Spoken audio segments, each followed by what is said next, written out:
ಪ್ರಧಾನಿ ನರೇಂದ್ರ ಮೋದಿ ನೇತೃತ್ವದಲ್ಲಿ ಕೇಂದ್ರ ಸರ್ಕಾರವು ವಿವಿಧ ದೇಶಗಳ ಜೊತೆಗೆ ದ್ವಿಪಕ್ಷೀಯ ಒಪ್ಪಂದಗಳ ಮೂಲಕ ವಿದೇಶಗಳಲ್ಲಿನ ಪ್ರಾಚೀನ ಸ್ಮಾರಕಗಳನ್ನು ಸಕ್ರಿಯವಾಗಿ ಸಂರಕ್ಷಿಸಲು ಮತ್ತು ಪುನಃಸ್ಥಾಪಿಸಲು ಕ್ರಮ ತೆಗೆದುಕೊಳ್ಳುತ್ತಿದೆ ಎಂದು ಕೇಂದ್ರ ಸಂಸ್ಕೃತಿ ಮತ್ತು ಪ್ರವಾಸೋದ್ಯಮ ಸಚಿವ ಗಜೇಂದ್ರ ಸಿಂಗ್ ಶೆಖಾವತ್ ಲೋಕಸಭೆಯಲ್ಲಿ ಇಂದು ಹೇಳಿದರು. ಪ್ರಶ್ನೋತ್ತರ ಕಲಾಪದಲ್ಲಿ ಪ್ರಧಾನಿ ನರೇಂದ್ರ ಮೋದಿಯವರ ನೇತೃತ್ವದಲ್ಲಿ ಭಾರತದ ಪುರಾತತ್ವ ಇಲಾಖೆಯು ದೇಶದ ಇತಿಹಾಸವನ್ನು ಸಾರ್ವಜನಿಕರಿಗೆ ಪರಿಚಯಿಸುವಲ್ಲಿ ಸಕ್ರಿಯ ಪಾತ್ರ ವಹಿಸುತ್ತಿದೆ. ಭಾರತದ ಶ್ರೀಮಂತ ಸಾಂಸ್ಕೃತಿಕ ಪರಂಪರೆ, ಹಳೆಯ ಹಸ್ತಪ್ರತಿಗಳು ಮತ್ತು ಪ್ರಾಚ್ಯ ವಸ್ತುಗಳ ಸಂರಕ್ಷಣೆಗೆ ಹೆಚ್ಚಿನ ಒತ್ತು ನೀಡಲಾಗಿದೆ. ವಿದೇಶಗಳಿಂದ ಕಳ್ಳತನವಾದ ಪುರಾತನ ವಸ್ತುಗಳನ್ನು ಮರಳಿ ತರುವ ಕಾರ್ಯಕ್ಕೆ ಆದ್ಯತೆ ನೀಡಲಾಗಿದೆ ಎಂದರು. ಹಸ್ತಪ್ರತಿಗಳ ಡಿಜಿಟಲೀಕರಣ ನಡೆಯುತ್ತಿದೆ. ಪುರಾತನ ಹಸ್ತಪ್ರತಿಗಳನ್ನು ಸಂರಕ್ಷಿಸಲು ಮತ್ತು ಅವುಗಳನ್ನು ಡಿಜಿಟಲ್ ರೂಪದಲ್ಲಿ ಜನರಿಗೆ ಲಭ್ಯವಾಗುವಂತೆ ಮಾಡಲು ಶ್ರಮಿಸಲಾಗುತ್ತಿದೆ ಎಂದು ಸಚಿವ ಗಜೇಂದ್ರ ಸಿಂಗ್ ಶೆಖಾವತ್ ಹೇಳಿದರು. एग्रीमेंट दूसरे देशों से किए हैं, विशेष रूप से अमेरिका में, क्योंकि सबसे ज्यादा इस तरह की प्रॉपर्टी, इस तरह की एसेट्स और एंटिक्विटीज गई हैं. हमने अमेरिका के साथ में 2 वर्ष पहले कल्चरल प्रॉपर्टी एग्रीमेंट किया और सीपीए साइन होने के बाद में ऐसी एसेट्स के रेस्टिट्यूशन का मार्ग बहुत सरल हो गया है. और भारत और अमेरिका का यह एग्रीमेंट पूरी दुनिया के लिए एक नजीर बना है. पूरी दुनिया के सभी देश उस लाइन पर आपस में एग्रीमेंट करने के लिए काम कर रहे हैं. माननीय प्रधानमंत्री जी के नेतृत्व में ये जो निर्णय हुआ है, ये विश्व के लिए एक नजीर बना है, एक इंस्पिरेशन बना है.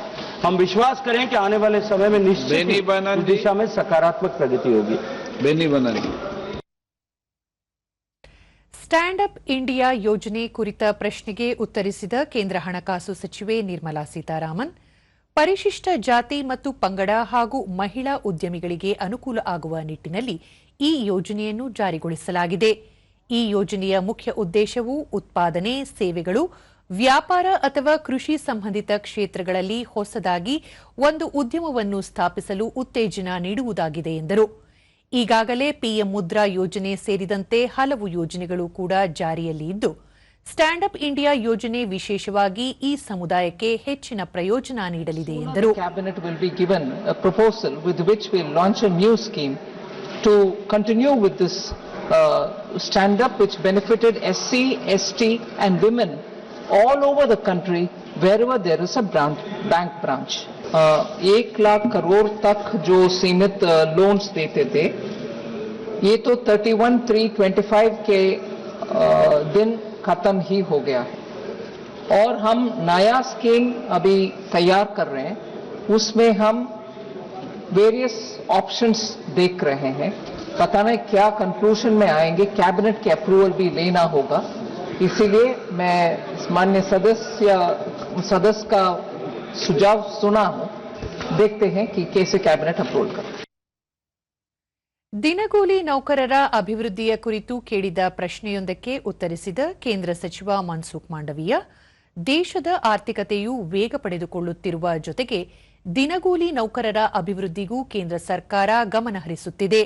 ಪ್ರಧಾನಿ ನರೇಂದ್ರ ಮೋದಿ ನೇತೃತ್ವದ ಕೇಂದ್ರ ಸರ್ಕಾರವು ದಿನಗೂಲಿ ಕಾರ್ಮಿಕರಿಗೆ ವೇತನ ಹೆಚ್ಚಿಸಲು ಮತ್ತು ಕೆಲಸದ ಪರಿಸ್ಥಿತಿಗಳನ್ನು ಸುಧಾರಿಸಲು ಹಲವಾರು ಕ್ರಮಗಳನ್ನು ಜಾರಿಗೆ ತಂದಿದೆ. 2024ರಿಂದ ಜಾರಿಗೆ ಬಂದ ಕನಿಷ್ಠ ವೇತನ ದರಗಳಲ್ಲಿ ಗಮನಾರ್ಹ ಹೆಚ್ಚಳ ಮತ್ತು ಹೊಸ ಕಾರ್ಮಿಕ ಸಂಹಿತೆಗಳ ಜಾರಿ ಸೇರಿವೆ ಎಂದರು.